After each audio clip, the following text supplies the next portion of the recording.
Hi, welcome to my channel Kalavara. നമ്മളിന്ന് രാവിലെ എണീറ്റ ഉടനെ ഞാൻ ഇന്നാളെ പറഞ്ഞിരുന്നല്ലോ 2-3 ദിവസം നമുക്ക് നല്ല തിരക്കാണ്. അപ്പോൾ രാവിലെ എടുത്ത് വേഗം ഞങ്ങൾ എപ്പോഴും ചെയ്യുന്നൊരു കാര്യമാണ്. ഇവിടെ കഫക്കെട്ടിൻ്റെ ബുദ്ധിമുട്ട് നല്ലോണം ഉണ്ട്. അപ്പോൾ നമ്മൾ പെട്ടെന്ന് ചെയ്യുന്നതാണ്, നമ്മൾ ചെറുനാരങ്ങ എടുക്കുക, അതേ മുറിച്ച് അതിൻ്റെ ഒരു മുറി ഒരു പാത്രത്തിലേക്ക് പിഴിഞ്ഞ്, എന്നിട്ട് കുരുവൊക്കെ ചാടിയപ്പോൾ നമുക്ക് ആ കുരുവൊക്കെ ഒന്ന് എടുത്ത് മാറ്റാം. ഇത് എല്ലാവരും ഒന്ന് പരീക്ഷിച്ച് നോക്കണ്ട കേട്ടോ. നമ്മൾ കഫക്കെട്ടിന് പറ്റിയ ഒരു ഇതാണ്, നമ്മളെ നാത്തൂൻ്റെ ഐഡിയയാണ്. അപ്പോൾ അതിലേക്ക് കുറച്ച് മഞ്ഞൾപ്പൊടി ഇടുക. ആ നാരങ്ങ പിഴിഞ്ഞതിലേക്ക് മഞ്ഞൾപ്പൊടി, ഇതേമാതിരി കുറച്ച് കുരുമുളക്, എന്നിട്ട് നന്നായിട്ട് മിക്സ് ആക്കുക. എന്നിട്ട് അതിലേക്ക് നമ്മൾ കുറച്ച് തേൻ ഒഴിക്കുക കേട്ടോ. ഇതിങ്ങനെ വെറും വയറ്റിൽ കുടിച്ചാൽ നമുക്ക് കഫക്കെട്ടിൻ്റെ ആ ബുദ്ധിമുട്ട് പെട്ടെന്ന് തന്നെ മാറും. നല്ല ബുദ്ധിമുട്ടുണ്ടെങ്കിൽ അടുപ്പിച്ച് 3 നേരം കഴിക്കുക. അതല്ലെങ്കിൽ ഞങ്ങളിത് ഇങ്ങനെ 1-2 ദിവസം കൂടുമ്പോൾ ഒരു നേരം രാവിലെ മാത്രം കഴിക്കും. അപ്പോൾ അതൊക്കെ കൊടുത്ത് നല്ല ഊട്ടി ബർക്കി ഇട്ടിട്ടുണ്ട്. ഗുഡല്ലൂർ പോയപ്പോൾ വാങ്ങിച്ചതാണ്. അപ്പോൾ ഞാൻ രാവിലെ ചായയുടെ പരിപാടിയില്ല, കുറച്ച് വെള്ളം കുടിച്ച് ബർക്കി നിന്നു. പിന്നെ ഒരു പായസത്തിനുള്ള ഒരുക്കത്തിലാണ്. പെട്ടെന്ന് നമുക്ക് കുടുംബശ്രീൻ്റെ പരിപാടി ഉണ്ടെന്ന് പറഞ്ഞിരുന്നല്ലോ. അപ്പോൾ അതിലേക്ക് ഞാൻ ഇന്നൊരു പായസമാണ് കൊണ്ടുവന്നത്. അപ്പോൾ പെട്ടെന്ന് തന്നെ പായസമൊക്കെ ഒന്ന് റെഡിയാക്കാൻ നോക്കുകയാണ്. അപ്പോൾ ഇതിൻ്റെ റെസിപ്പി നമുക്ക് മറ്റൊരു വീഡിയോയിൽ അപ്ലോഡ് ചെയ്യാം കേട്ടോ.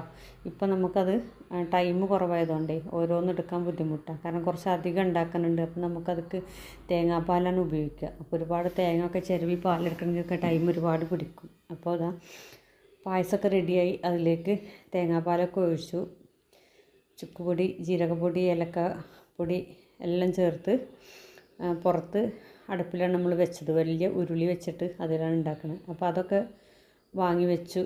അതിലേക്ക് നെയ്യിൽ അണ്ടിയും മുന്തിരിയൊക്കെ വറുത്തിട്ടു. സമയമില്ലാത്തതുകൊണ്ടാണ് പെട്ടെന്ന് ഇങ്ങനെ ചെയ്തട്ടോ. ഇതിലേക്ക് ശരിക്കും നമ്മൾ തേങ്ങാക്കൊത്ത് ചെറുതായിട്ട് അരിഞ്ഞ് നെയ്യിൽ വറുത്തിട്ടാൽ നല്ല ടേസ്റ്റാണ്. പക്ഷേ തേങ്ങാക്കൊത്തൊന്നും ഉണ്ടാക്കാൻ നമുക്കൊന്നും സമയമില്ല. അപ്പോൾ ഞാൻ പെട്ടെന്ന് അണ്ടിയും മുന്തിരി വറുത്തെടുത്തു. ഇനിന്താ നമ്മൾ പുറത്ത് തന്നെ വലിയൊരു ചെരുവത്തിൽ കുറച്ച് ചിക്കൻ കറി ഉണ്ടാക്കുകയാണ്. ഇതും കുറച്ച് അധികം വേണം.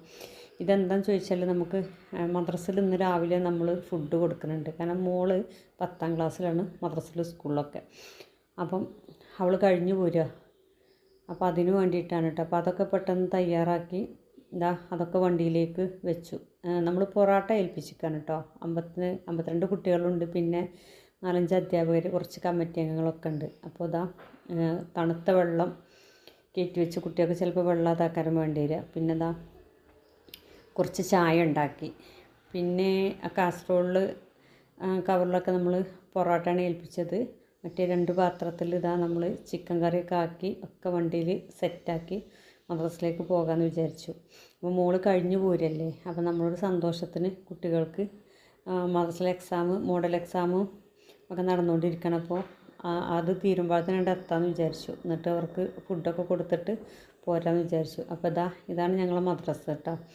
അൽ മദ്രസത്തുൽ ഇസ്ലാഹിയ മുട്ടിയൽ ഞങ്ങളെ മദ്രസിൻ്റെ പേരാണ്.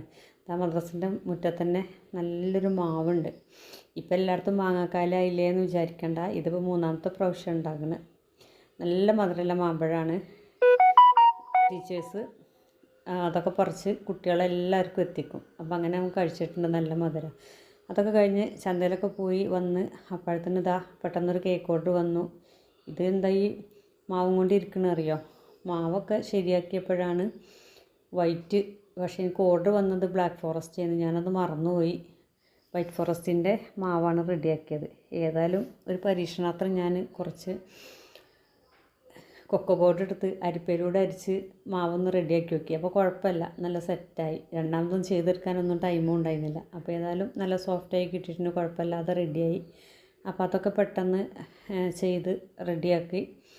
7 മണിയാകുമ്പോഴത്തേന് വരുമെന്ന് പറഞ്ഞു. വൈകുന്നേരം വിളിച്ച് പറഞ്ഞത്. അപ്പോൾ പിന്നെ ഞാൻ പറഞ്ഞല്ലോ, ചെറുതായതുകൊണ്ട് നമുക്ക് പെട്ടെന്ന് ക്യാൻസൽ ചെയ്യാതെ അതൊക്കെ ഒന്ന് ചെയ്ത് കൊടുക്കാൻ പറ്റി. അവർ വീട്ടിൽ വന്ന് എടുക്കാമെന്ന് പറഞ്ഞു. അപ്പോൾ പിന്നെ കൊണ്ടു കൊടുക്കേണ്ട ബുദ്ധിമുട്ടൊന്നുമില്ല. അല്ലെങ്കിൽ ഞാൻ അടുത്തൊക്കെ ഹോം ഡെലിവറി ചെയ്യലുണ്ട്. അപ്പോൾ അതൊക്കെ കൊടുത്തു.